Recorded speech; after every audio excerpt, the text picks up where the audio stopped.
निवडणुकीसाठी भाजपचे 3 उमेदवार निश्चित। संदीप जोशी, संजय केनेकर आणि दादाराव केचे यांना उमेदवारी। भाजपकडून सामाजिक समतोल राखण्याचा प्रयत्न। विधान परिषद पोटनिवडणुकीसाठी अर्ज दाखल करण्याचा उद्या शेवटचा दिवस। शिवसेनेतून चंद्रकांत रघुवंशी यांचं नाव चर्चेत। राष्ट्रवादीच्या उमेदवाराच्या नावाची घोषणा होणं बाकी। अजित पवारांच्या उपस्थितीत थोड्याच वेळात मुंबईत बैठक। विधान परिषदेच्या एका जागेसाठी दादांच्या राष्ट्रवादीत 75 इच्छुकांचे अर्ज, तर झिशान सिद्दीकी, संजय दौंड, उमेश पाटील यांची नावं आघाडीवर।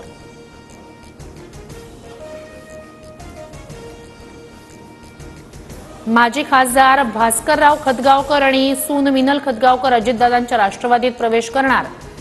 23 मार्चला अजितदादांच्या उपस्थितीत पक्षप्रवेश सोहळा। खतगावकर भाजप नेते अशोक चव्हाण यांचे मेहुणे।